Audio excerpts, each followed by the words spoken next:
Hello everyone, বিধঙ্গ.com ওয়েবসাইটে তোমাদের স্বাগত। আমি অক্ষয় পাল, তোমাদের গণিত শিক্ষক। দেখো এখানে কি বলেছে, cosec alpha minus beta equals to 2/√3 এবং sec of alpha plus beta equals to √2 হলে আলফা ও বিটার ক্ষুদ্রতম ধনাত্মক মান আমাদের নির্ণয় করতে হবে। ওকে,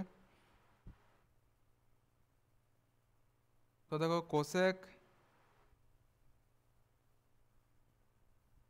alpha minus beta equals to 2/√3 বলেছে, বা কোসেক ইকুয়ালস টু কী হবে, 1/sin বা 1/sin alpha minus beta equals to 2/√3। Okay, তাহলে এটি যদি প্রত্যেক সাইড 1/, তাহলে এটা আমরা কি লিখতে পারি, যদি রেসিপ্রোকাল করি আমরা তাহলে কী হবে, sine of alpha minus beta equals to কী হয়ে যাবে, √3/2। এখন √3/2 ইকুয়ালস টু কত হয়, সাইন 60 ডিগ্রি। অতএব alpha minus beta equals to 60 degree. এটা আমরা ইকুয়েশন নাম্বার 1 দিচ্ছি। আবার দেখো, আবার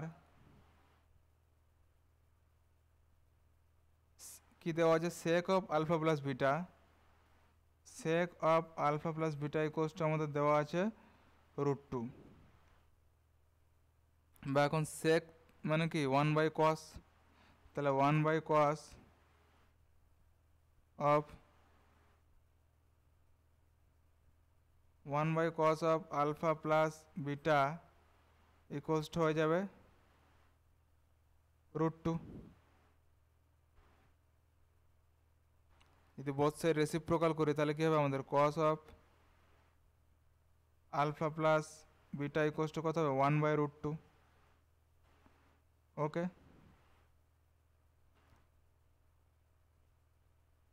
বা cos of alpha plus beta equals to আমাদের যেটা হবে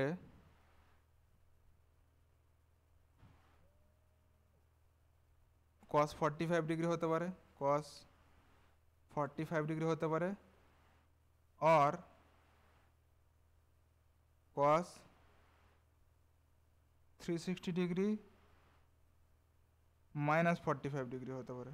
দুটোর ভালোই হয়, কারণ 360 মাইনাস 45 ডিগ্রি এটা ফোর্থ কোয়াড্রেন্টে পড়বে এবং এটার ভ্যালু cos 1/√2 হবে। ওকে, তুমি cos 45 বা cos 360 মাইনাস 45 ডিগ্রি, এই দুটোর মধ্যে যে কোনো একটা হতে পারে। তো মিন্স আলফা প্লাস বিটার ভ্যালু হবে আমাদের 45 ডিগ্রি और 360 degree minus 45 degree equals to 315 degree. ওকে,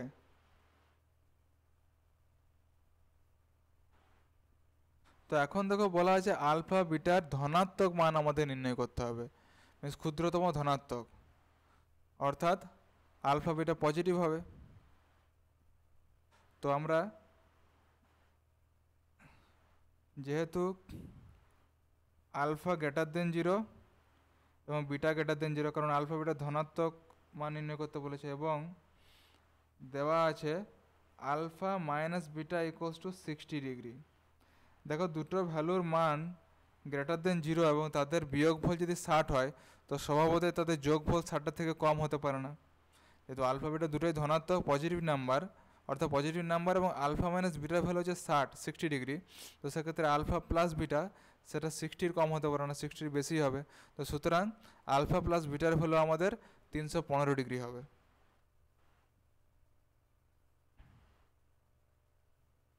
অতএব alpha plus beta equals to 315 degree, এটা আমরা ইকুয়েশন নাম্বার 2 ধরছি। ওকে, তাহলে এখন ইকুয়েশন 1 ও ইকুয়েশন 2 যোগ করে পাই, অর্থাৎ ইকুয়েশন 1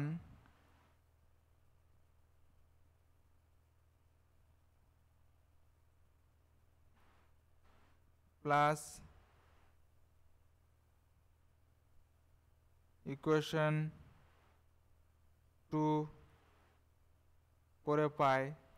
দেখো ইকুয়েশন 1 কি ছিল, alpha minus beta equals to 60 degree. তাহলে আলফা মাইনাস বিটা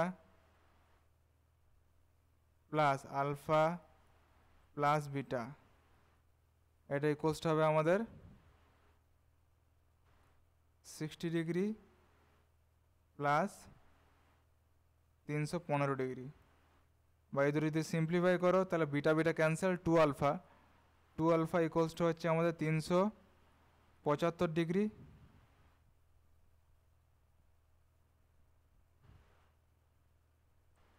বা আলফা ইকুয়ালস টু হবে 375 degree divided by 2 equals two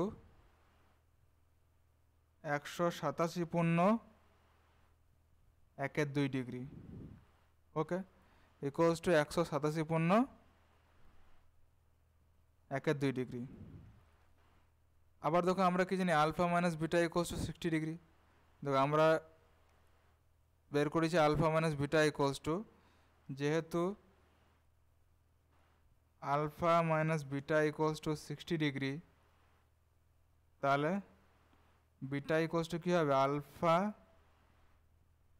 minus 60 degree equals to 187.12 degree minus 60 degree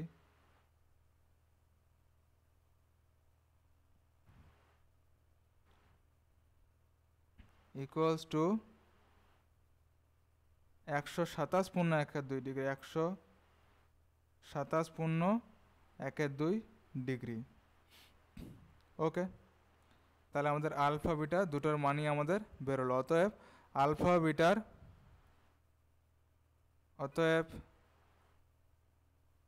alpha এবং বিটার ক্ষুদ্রতম ধনাত্মক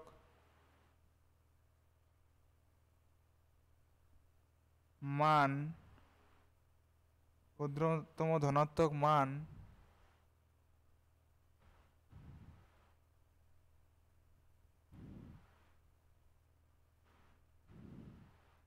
আলফা ও বিটার ক্ষুদ্রতম ধনাত্মক মান যথাক্রমে, দেখো আলফার মান কত হচ্ছে 187.12 ডিগ্রি এবং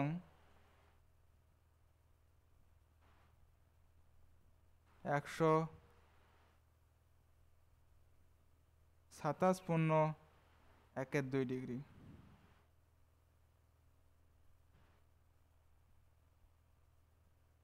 ওকে, এটা হলো আমাদের ফাইনাল অ্যান্সার।